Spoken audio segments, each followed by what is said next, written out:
Hi folks, Dave, the Honest Audiophile, and today we're going to take a look at the Tin Hifi C2 2025. Actually, let me change my camera again. That's driving me nuts.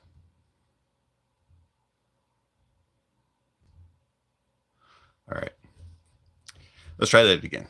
Hi folks, Dave, the Honest Audiophile. This is the Tin Hifi C2 2025. I want to thank Tin Hifi for providing the C2 for review. To greatly appreciate it. Tin Hifi, you rock.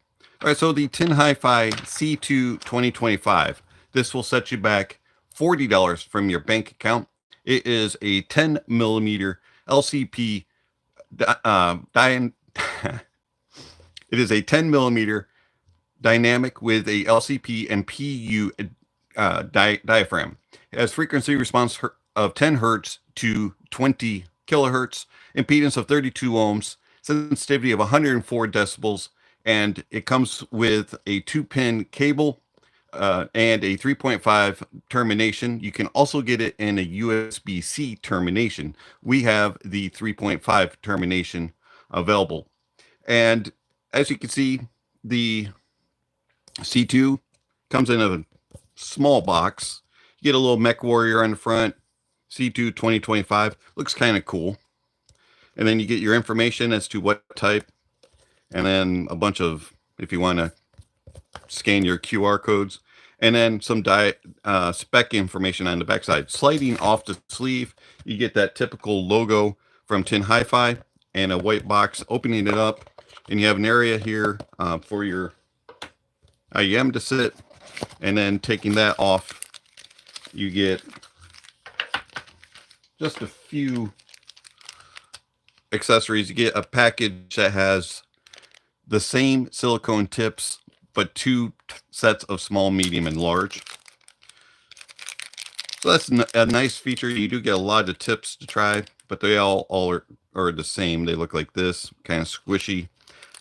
I wasn't able to use the stock tips. They just didn't quite hold the Mech Warrior properly in my ears, and it just didn't feel like it was getting a good seal and wasn't really comfortable. And then, of course, you do get the Mech Warrior C2 2025 and the cable. Let's talk about this cable real quick. Not a very nice cable. It does have small 2-pin connections right here. And then these ear hooks are just terrible. They're super flimsy, really light. They add no good comes from these cables. The ear hooks are just, they don't support at all. And the Mech Warrior is a little bit heavy, and so that is causes problems as it just pulls, and those ear hooks are awful. Here's your inline microphone. This is on the right side, and it's a fairly usable, cable inline mic. There was some noise as it bounced around on the shirt, and there was also a lot of background noise, and it just was a cheap sounding inline microphone. Split actually works with the cinch, and then, as mentioned, 90-degree 3.5 termination. You can get this with USB-C. As far as cables go, I recommend that you swap the cable. There's a lot of budget-friendly cables out there that you'd be able to use. It's something like the drop IEM cable. I'll put a link down in the description. This is a cable that's been around a long time, and I do believe that Drop still has a few in stock. A lot nicer of ear hooks, and it just feels a little bit better. Runs about $20, and also doesn't have an inline microphone, and does sound slightly better because of that. And then the other cable that you could use would be something like a Dunu Lear Mini. Really nice quality fabric build, nice ear hooks. You have a little bit bigger of a 2-pin connection there, but it still fits into the shell, and then a swappable termination for the Dunu Lear, which also runs somewhere $20 to $30. So it's a way better built cable, and I recommend it. All right, so getting back to the C225. The C225 is well built. It is metal, and I like the look of it with the little screws that kind of stand out, and then you have a very small vent. It is a bit on the chunky side and a little bit on the heavy side, and unfortunately, it also has a flat back.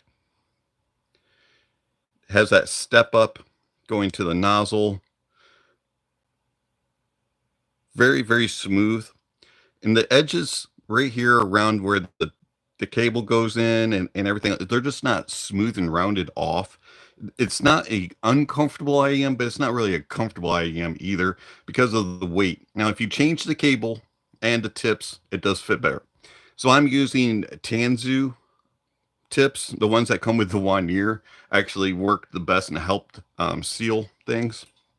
So you stuff it in your ear, and if you're using one of the alternate cables, the ear hook would be better. But with the stock one, I find I have to loop it around my glasses in order to kind of stay in place. The isolation of outside noises is fairly decent. I was rather surprised at how well they do blocking it out. Like the fan that's running in the background, I don't hear it at all with them in my ears. Around the house, the only things that really stood out was a vacuum cleaner. Carrying on a conversation with somebody, I had to take one out. I couldn't really understand them, so I'm very muffled. TVs and things, unless they were being blasted, I wasn't able to hear very well. Going around outside, walking around, things like that, it was very difficult to hear things. Loud vehicles like buses and the DHL, UPS vehicles, Amazon Prime, that type of stuff, I was able to hear a little bit, but they do a really good job, even with silicone tips. Now, the stock tips, it was totally different. I was able to hear things very clearly. They did not do a good job of isolation. So isolation, I would guess somewhere probably about 60% of outside noises being blocked. They actually do a really good job in that.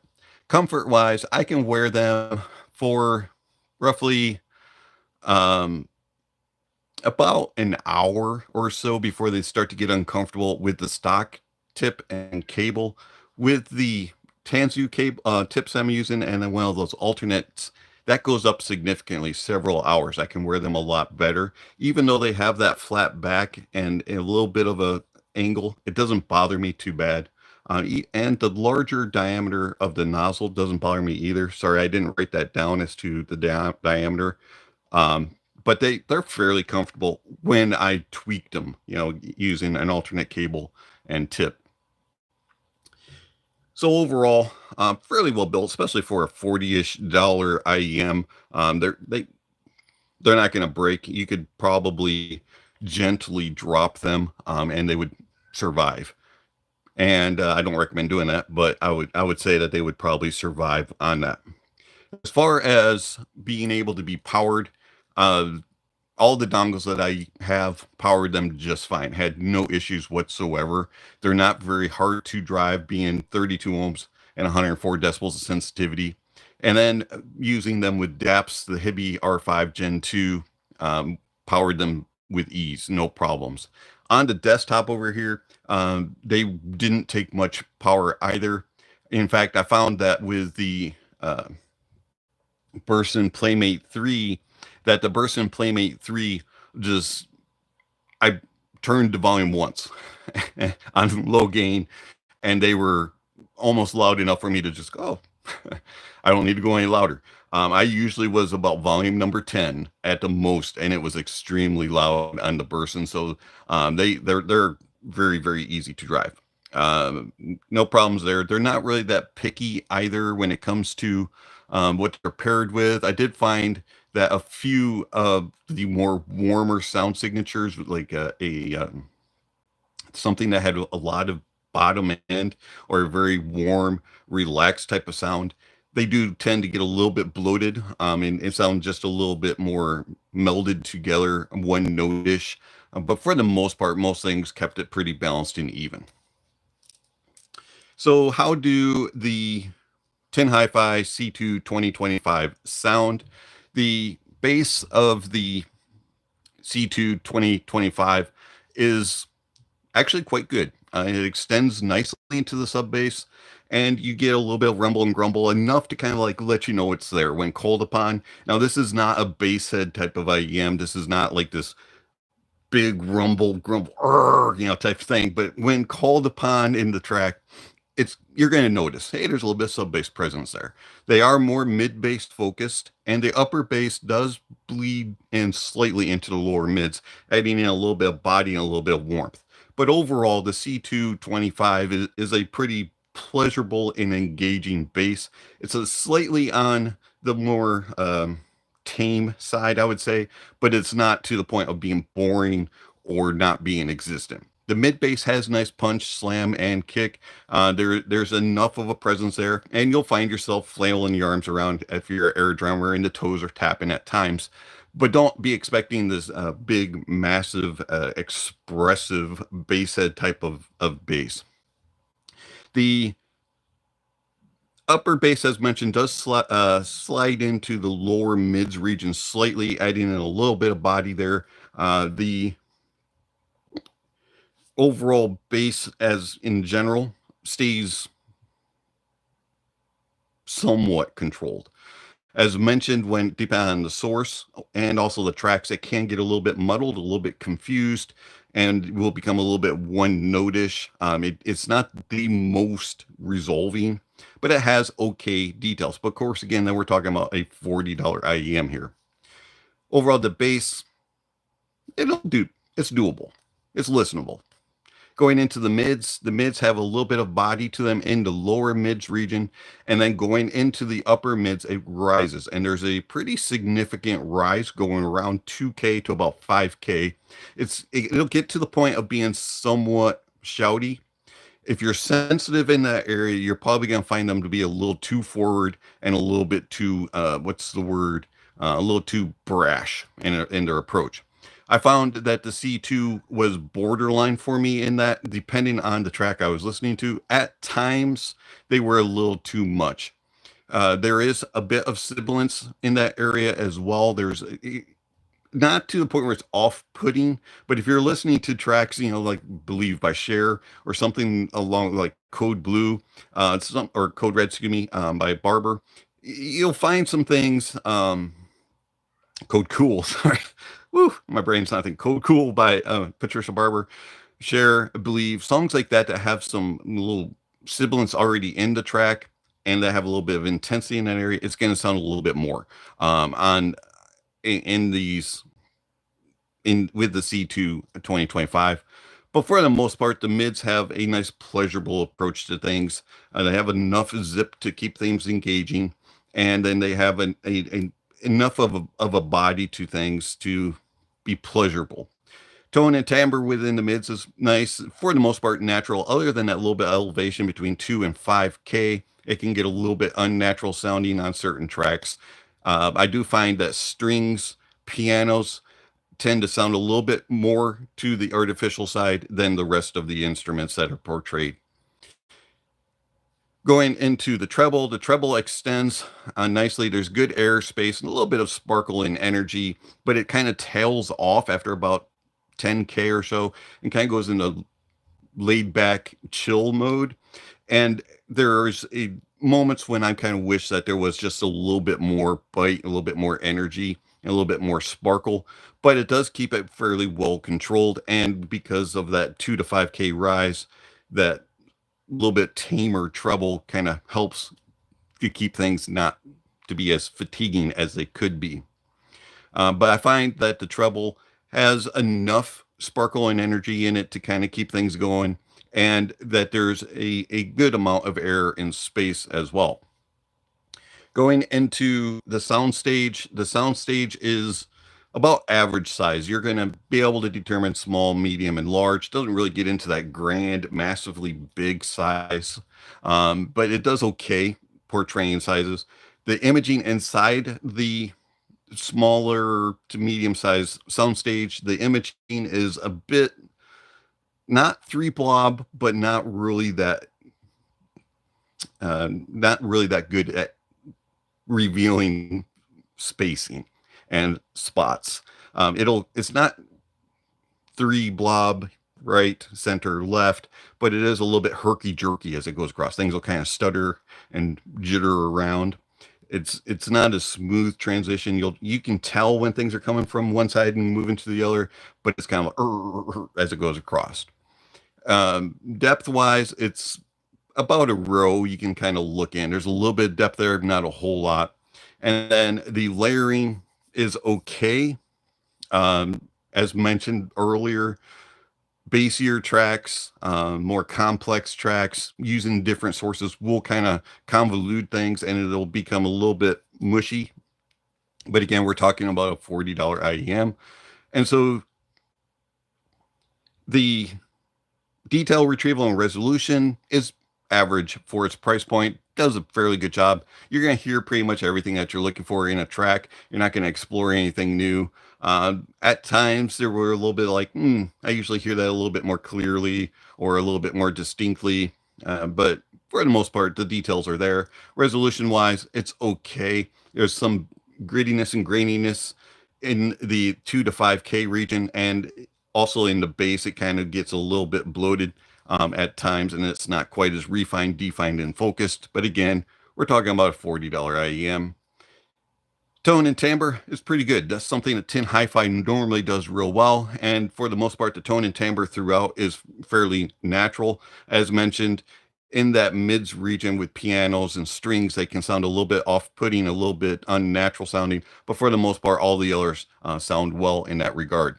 So the Tin Hi-Fi C2 25, pretty decent little IEM for $40. Nicely well built, but it has a few little niggles about it and some things that you have to tweak. How does it compare to a couple other IEMs? One that's in a similar price point, but you can probably get cheaper now because it's been out for a while, is the Tangzu Wan'er. Now, this is the original Wan'er. The Wan'er has more natural, accurate tone and timbre, and it is not as forward in the mids. It's not quite as aggressive and shouty sounding, and it doesn't quite have as much sibilance as well. Bass-wise, the Wan'er is a little bit more controlled, has a little bit separation there, whereas the C2 2025 is a little bit more fun and engaging sounding and has a little bit more loose bass. Treble wise, the Wan'er extends and has a little bit more air and space and has that little bit more bite, edge, and crispness. Soundstage wise, the Wan'er is a little bit more open and does a better job with its imaging, traveling across, doesn't do the herky jerkies as much. And then the detail retrieval and resolution is similar, may give a slight edge in resolution to the Wan'er. But if you want to just spend a little bit more money and you're still looking for that natural tone and timbre that Tin Hi-Fi is known for, I would go with the Tin Hi-Fi T2. The T2 is more neutral, more accurate sounding, has more accurate tone and timbre. Even though it's not quite as fun sounding, especially in the bass, it doesn't have as much extension into the sub-bass regions. I find that the T2 is just more accurate. It does a better job in detail retrieval, resolution, has a better soundstage, better imaging, better depth and layering, and it's just more accurate overall and is more neutral. So I would just say pay the extra $10 and get the T2 instead. So the Tin Hi-Fi C2 2025, $40. It's okay. You could definitely choose something a lot worse, but you can also get things better. And so overall, it gets a passing grade, and I recommend it if you'll want to spend a few bucks on an IEM. And also if you like mech warriors. All right, so let's take some questions and comments and go ahead and put them in. And we've got about 40 minutes before the live stream comes to a conclusion. We're going to go about an hour. So if you have any questions, if you want to know anything else of how the C225 compares, go ahead and ask them in the comments and I'll get to those. As far as actually reviewing it, if you missed that, if you're just logging in now, the live stream will be played back and in its full entirety with all the weirdness in the beginning. And so you will be able to see that review. So as I mentioned before, and one of the posts when I was sending out talking about the live stream is going to be reviewed. This gives you an idea of how I do reviews. I pop my camera up and I start talking. If I make a mistake, if I say something stupid, if my camera's not in the right angle, things like that, I will restart and redo the review.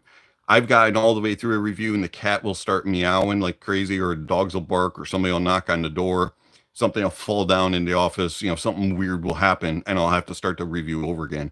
Normally I'll go through about 10 takes to get the video to the point of how I like it. But doing a live stream, you don't have that option. You don't have that ability to stop it and restart. So you're getting to see how things are just kind of disheveled, and how the things are jumbled as I'm doing my review. Also, I'll say things in some takes, and then I'll be like, oh, I shouldn't have said that. And so I'll restart the video. So if I said some things in this and you're going, what? That's my brain thinking through all of my my reviews. And so don't be surprised if I watch this live stream back and then come into the comments later on and pin something clarifying, because normally, as I said, I do about 10 takes on most videos to get them done right.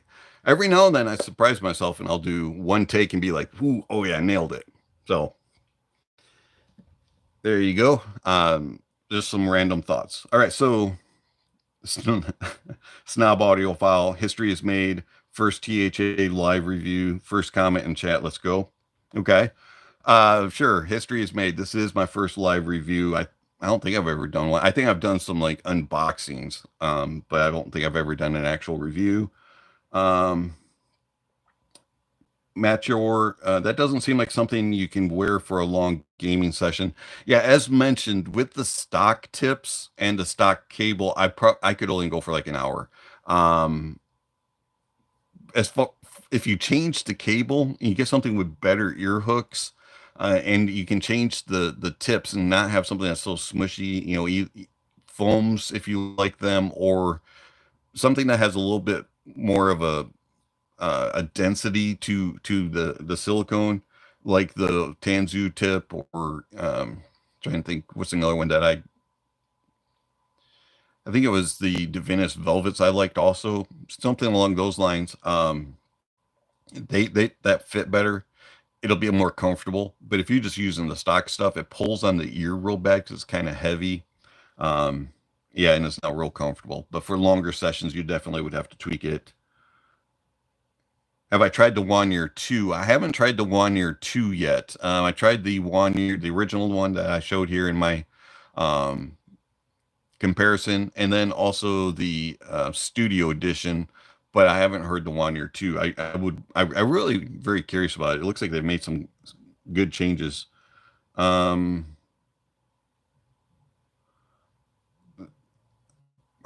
sorry if I butcher the name, but it looks like Guys on Yeon. Used the T2 for a bit, monitoring my voiceover sessions. Unfortunately, the playback through my ears sounded very bloaty, so I didn't use it for very long. That's interesting. So I actually used the T2 for a little bit of monitoring on the go, and I didn't have that. I found them to be very neutral sounding. I didn't have a bloatiness. Where did you find the bloatiness on the T2? I'm curious. Was it the T2 original, which is the one that I recommend, or was it one of the bazillion variants of T2? Let's see. Yeah, unfortunately, the stock cable shorted out on the left channel, and the IEMs also had some driver flex. Sound with music was okay. It's a little strange for the staging. Felt like everything was happening below me. I didn't have that impression of the T2. It's interesting. Things below you that I've had that before in a few things, but didn't have that with the T2. As far as the cable breaking, that actually is a problem. Now they do have a T2 version of, or excuse me, a 2-pin connection now for the T2, and it works better. MMCXs are finicky. I'm not a big fan of MMCX to begin with.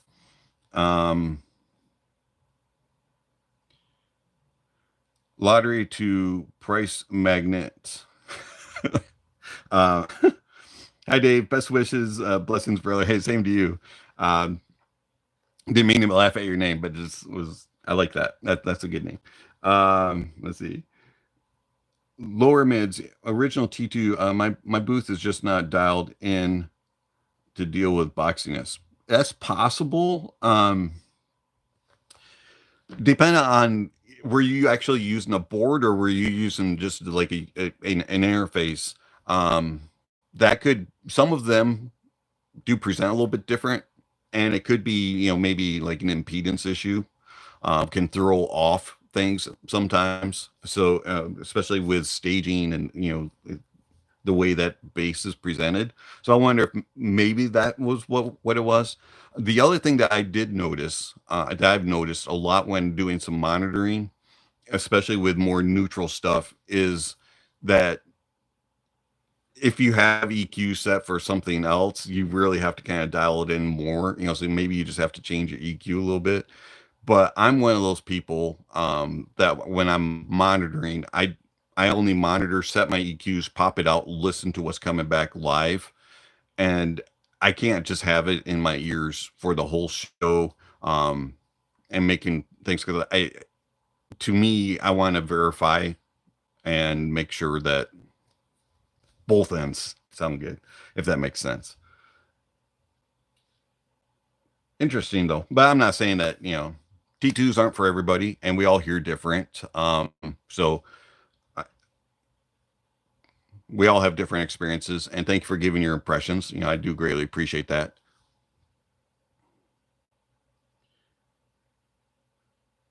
Now I'm curious, you went from the T2, what'd you get to use next? Any other questions, comments, concerns, requests for comparisons, anything like that? Oh, one other thing, on my T2,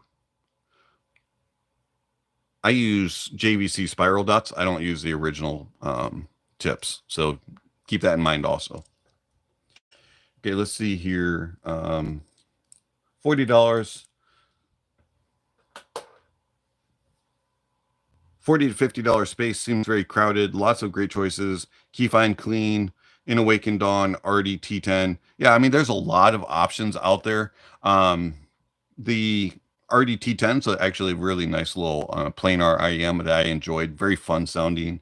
In Awakened Dawn, wasn't a real big fan of that. I found it to be pretty painful in the upper mids and lower treble region. The Keyfind Clean, I don't recall if I ever reviewed that. Let's see here. Impedance is possible. My interface is a portable recorder, and all I know is the amps aren't very powerful. I might have high output impedance, haven't measured. That's very possible. That I've never used one of the portables. I've used desktop soundboards and some interfaces, so I'm not sure how the portables work, but if it does have a weaker headphone output just for monitoring purposes, that could throw things off. For example, I use a Rode USB podcaster microphone, and it has a headphone output on it, and the it's not very good, the headphone out. And I noticed that, and you can't EQ it, you can't do anything of that type of sort. And so when it plays back, I've noticed some IEMs sound good with it, and then others sound super bassy, and then others are like super trebly, things like that. So it could just be an output impedance problem, matching of some sort. You upgrade Studio 4. Studio 4 is an amazing IEM. Very, very good for monitoring. Highly recommend it. Love my Studio 4. Another one that's also really good for monitoring purposes at some similar price point is the Fat Freak Reference Pro. I really enjoy that one as well. Studio 4 fits me slightly better. The Reference Pro has a slightly different shell shape, and it's not quite as comfortable for me. But I love those two those two are excellent for monitoring purposes in that $400-ish price point. Good conversation. Any other thoughts, comments, concerns? Now sorry, Machior, you mentioned about $40 to $50 price point. Let me go over here to my tier list. Now, as far as the Tin Hifi C2 2025 on my tier list, that's going to get a C score. It's decent. It's not anything super special. That'll be updated after the live stream. All right, so I was going to sort. Also in the $40 to $50 price point, you have, obviously the Tin Hifi T2. You have the Truthier Zero Red, which is also a fairly decently good in that price point. And then a lot of others that are just very competitive. So I recommend you check out my tier list and see what all is on there. The question for you all, and I was thinking about this the other day, is when it comes to my tier list, since I have it locked, do you all prefer it to be sorted by manufacturer or by price? Because I can sort that all for you. The reason why I have it locked is when I didn't have it locked, people were going in there and altering changes, and I did not appreciate that. So I went back through and made some changes. So which way would you prefer it sorted? By manufacturer or by price? Or by grade? All right, so just a reference, the Tangzu Wan'er for me was a D minus. The Tin Hifi T2 is a D, so it's slightly better than the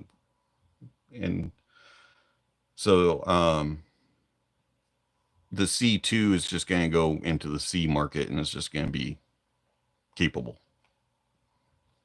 Now, let me get back here to some comments.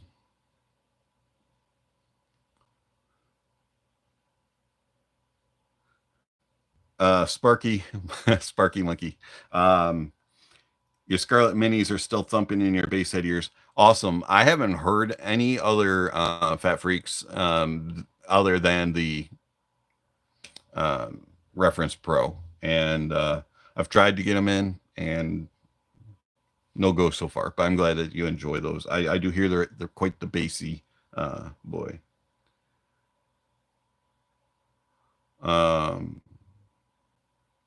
Grade for me. What's the grade? You didn't put a grade.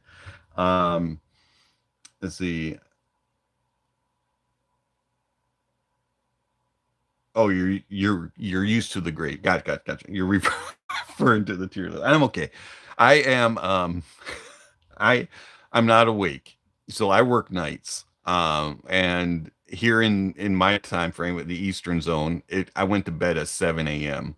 and got up at noon. So I'm working on 5 hours of sleep. My brain doesn't really start functioning until after 6 or 7, especially on a Saturday. My brain doesn't start operating until 6, 7, 8 hours. So I'm a little tired. Sorry about that. A little slow. I'm good. All right. Any other questions, comments, concerns, thoughts? I appreciate it. It's a small group here today. I appreciate you all showing up for this and putting up with my.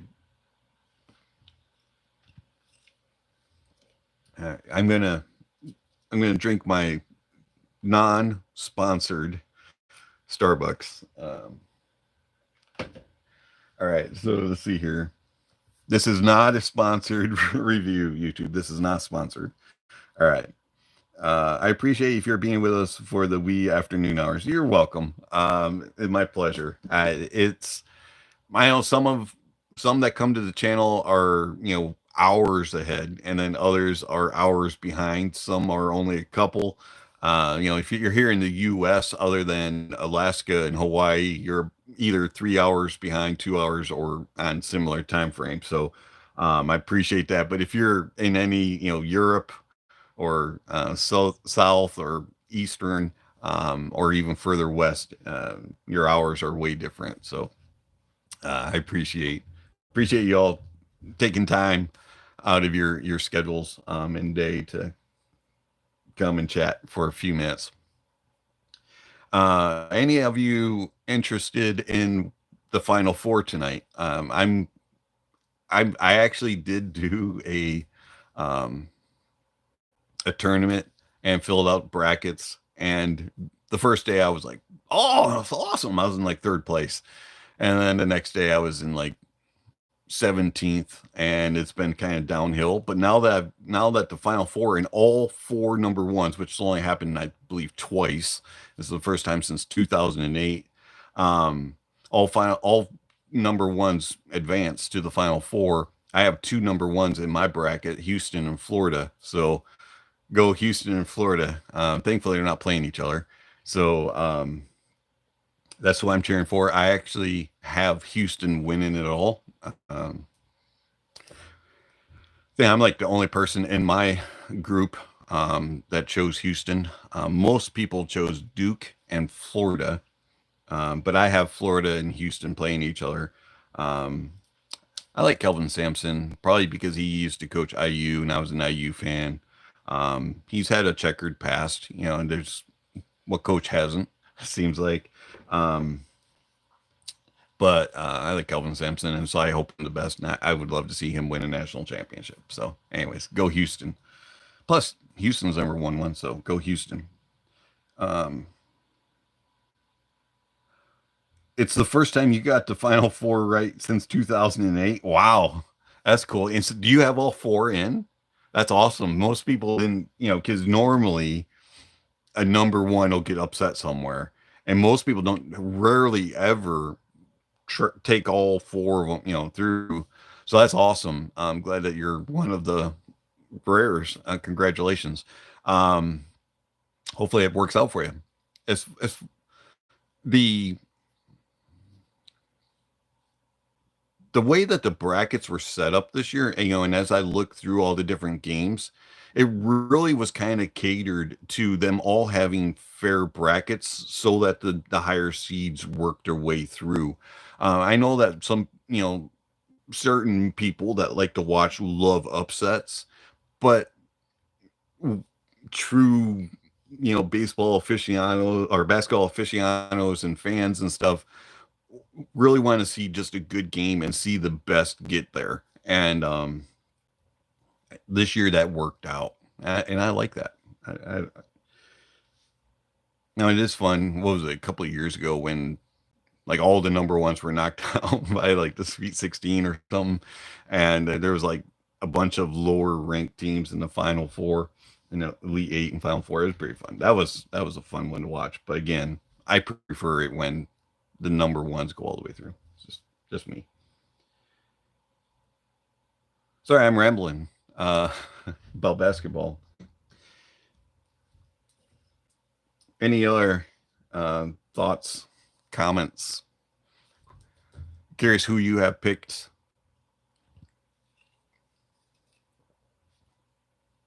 If you don't care about basketball, how about baseball? And it's interesting in baseball. You have the argument about the torpedo bats that the Yankees are using. Funny thing is, Yankees were using them last year. Other teams have been using them. MLB has come out and was like, hey, this is not an illegal thing. They are fitting the parameters as far as the circumference of the bat and the length of the bat and the weight and all that. There's nothing wrong with that. All that this manufacturer has figured out is how the batter swings and where their sweet spot is when they hit the ball, and they're moving the weight distribution of the bat to where their sweet spot is. And so it's still the abilities of and the skill of the player to swing the bat and match it up to, you know, the sweet spot. It's just giving it an advantage when it works, you know. I I don't have a problem with anybody using that bat. It's going to make baseball a little bit more fun. It's going to bring people to the game, so you're going to have more home runs and runs scored. Pitchers will figure it out, you know. And you look at golf. Golf's been doing this for a long time, making custom clubs for the players to have the abilities to swing, and then you have different custom clubs for each type of shot you need to take in the distance. I wouldn't be surprised if you end up getting these custom bats being made for whoever pitcher you're facing. Oh, you're facing so and so. He's a flamethrower. He's going to throw a lot of inside fastballs. You need this bat. Oh, you're throwing a guy who you're facing a guy who throws a lot of curveballs, a lot of sinkers, throws a lot of things down and in or down and out. You're going to need it this way. You know, you're going to end up with a bunch of, I mean, it's going to be crazy where this goes. I wouldn't be surprised if you end up with something like that. All right. So, we've talked basketball. We've talked baseball. We've talked a little bit of golf. We talked the C225. What else can we talk about? Any motorsports fans? I actually am not following motorsports as much this year as I have other seasons. Of course, F1's starting up. NASCAR's already going. I don't really watch that. Endurance racing I catch every now and then, just kind of to see who's won and stuff. I don't really follow the standings or anything like that. And my sim racing gaming has really dwindled. I haven't been playing games near as much. Been very busy in personal life, so haven't really had the time. Need to get back into that. But I've got all sorts of stuff in front of my TV right now. So my PlayStation 5 has been on the shelf. I haven't really broken it out much other than just to pop on 30 minutes of gaming here, 40 minutes of gaming here, play a game of FIFA or NCAA football, something like that.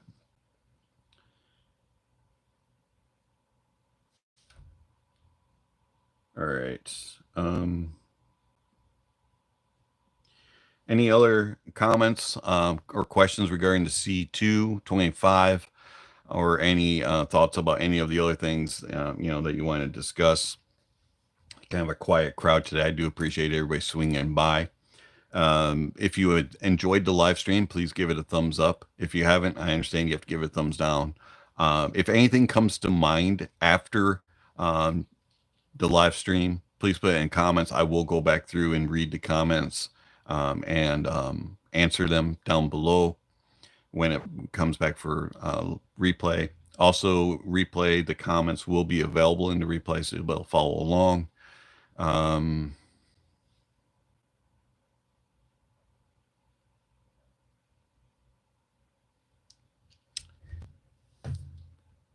If not, any questions at the time, we will do this again. Next one, I'm not sure if it will be next weekend or the following weekend. There are a few things going on my schedule that I'll have to rearrange, but I will make posts on the week of the live stream, either on Thursday or Friday, advising of the time and putting a link. And then I will also advise what will be reviewed or discussed. We're going to try to do the live streams, either a review like we did today, or a topical discussion where we get you all involved and we just discuss various things. Do cables matter, or do USB cables make a difference, or something like that. And we'll discuss that throughout the video for an hour. I want to do live streams just to connect with you all, and just shoot the breeze, so to speak, and also give opinions about audio. But if you want to discuss any of the other stuff that we've discussed, basketball, baseball, hey, hockey, even football, golf, motorsports, gaming, all that kind of stuff. I'm open to it. So if I don't know anything about it, I'll let you know.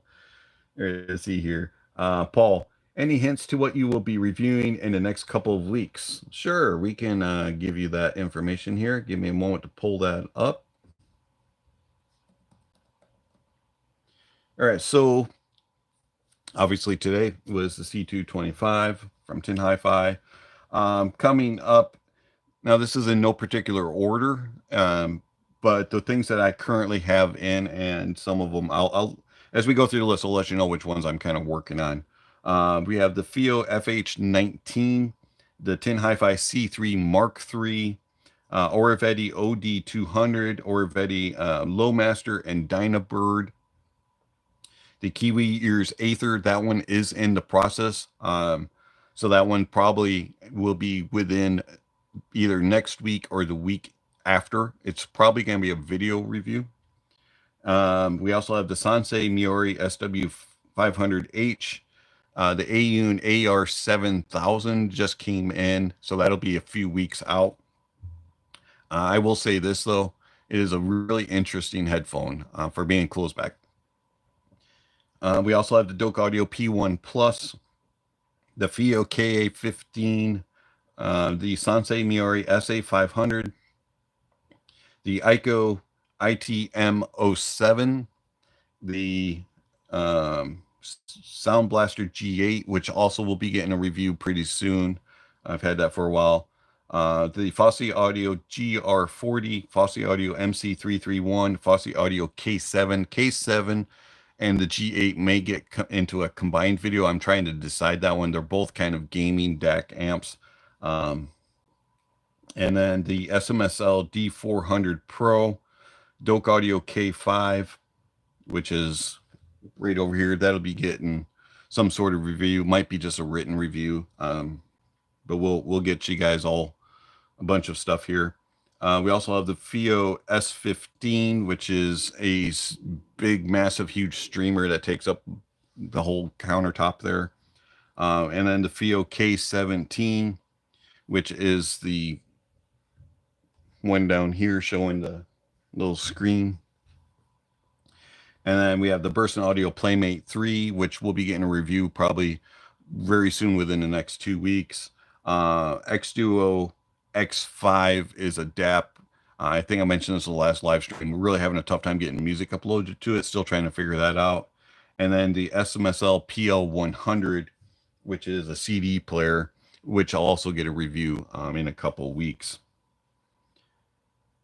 That's it.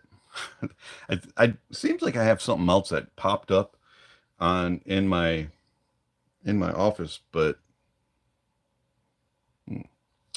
it slipped my mind at the moment. All right, so that's kind of what's on the schedule. We will get things flowing a little bit, you know, hopefully doing it this way. I won't have as much stress trying to get out multiple videos. It's easier just to sit and do a live stream. For one, as if you didn't see the review, you'll see the beginning of it and you'll understand. With the live stream, it's just, oh, I made a mistake, keep on going. Whereas with the videos, you know, you start it, stop it, start it, you know, and do 10 plus takes to get it right. Whereas in the live stream, you can't stop it. Whoops, sorry. Especially if you bang your knee on the camera stand. All right, I want to show you this real quick. So this is the Aiyun. This is the AR7000. And just by looking at it, it's basically a darker version of the AR5000. You know, they look very, very similar, but this one's closed back. It just has a grill that looks, it's really interesting. they feel about the same, but I like them. I like both actually. AU surprised me because when I started to, they were like, "Do you want to listen to the headphone we created?" I was kind of like, "You've always done decks and amps, you know. I never got to hear your IEMs, but it's not something that people talk about a whole lot. Sure, I'll give it a try." And then I was impressed, and the impression has stayed. So it's a interesting headphone. They do have that weird configuration on the inside. And then another headphone. I need to set that to the side here. One moment.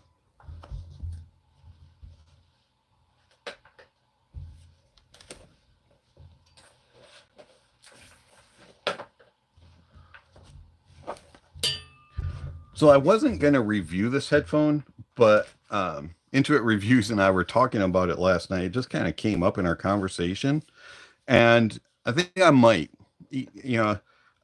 It's not gotten a lot of attention. A couple reviews came out that weren't very nice about it, and too friendly to it.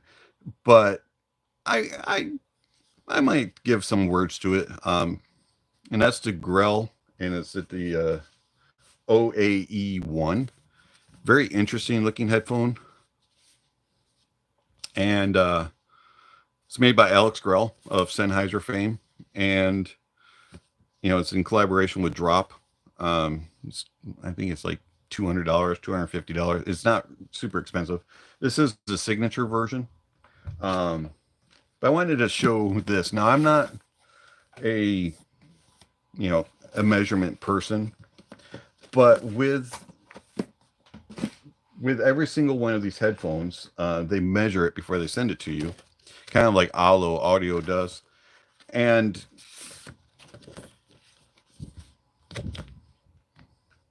that is the measurement that they sent along. So I was like, I just looked at it because we went into it and now we're talking about it. He was like, "Did you get a measurement?" And I was like, they provided one. And I looked at the paperwork and I was like, "Oh, sure. They sure did." So that's a very reference monitor speaker type of measurement. Who knows if it's going to sound that way, but it just kind of intrigued me. And so I think I've decided I'm going to put that one back on the list to review. It'll be a while. I did purchase this, but it really never got any head time. Listened to it, and then it was kind of like, probably most people won't watch this review. So I kind of shelved it. But I think it's coming back off the shelf. It just looks interesting. Anyways, there you go. That's what's in house. Paul, hopefully that answers your question. We've got about 10 more minutes here, and we will call it for the day. Any other thoughts, comments, questions? Again, just want to make it clear, this is not a sponsored video. So YouTube, this is not a sponsored video. No live stream sponsorships on this. I'm just trying to wake up.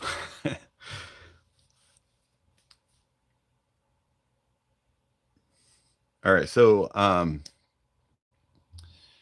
to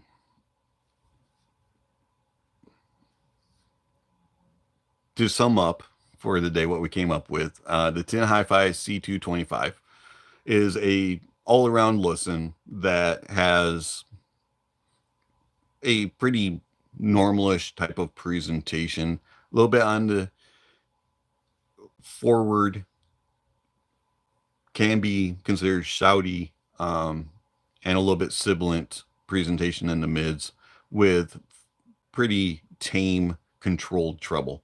Soundstage is about average. It's gonna do okay.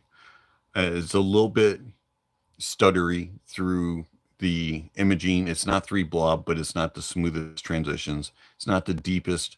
Has okay depth. Layering can get a little bit confused, a little bit muddled. It can go into a little bit of one notish in the bass, especially depending on the tracks and what sources you're pairing it with. Detail retrieval resolution, pretty similar to a $40 IEM. Not really going to get anything super special here, but you're not going to lose anything either. And then tone and timbre, fairly natural, which is what Tin Hifi is known for. But the upper mids region can throw off pianos and strings. So there you go. There's kind of the summary of the C225. It's an okay. It's going to get a C score. I prefer the Wan'er and the original T2.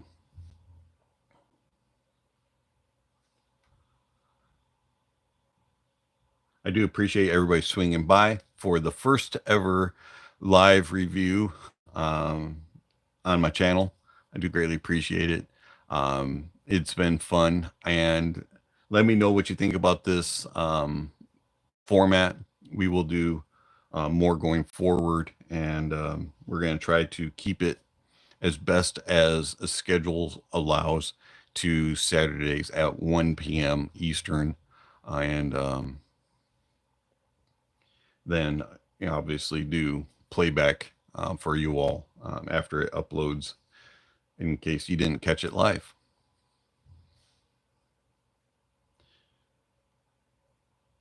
Okay, I'm going to sign off for now. I do greatly appreciate everybody swinging by, and I look forward to the future of the Honest Audiophile and the evolution of the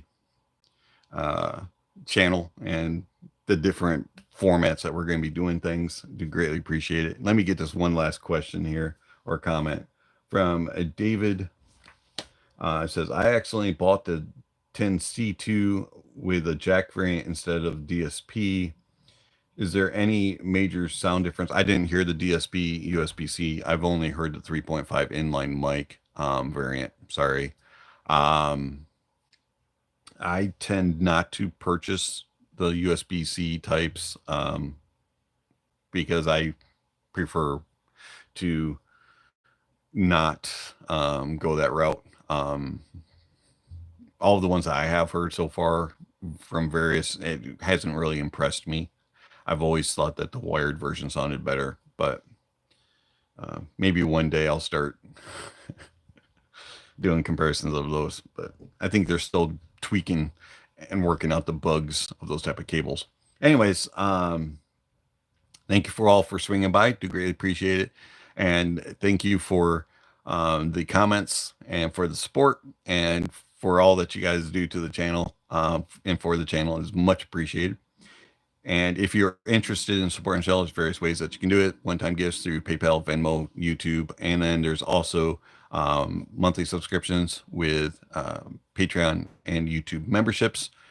The benefits of one-time or of monthlies are basically you get access to a couple extra lounges on my Discord server, and you get video reviews early, and maybe occasionally, if I ever do one, a private post to just members.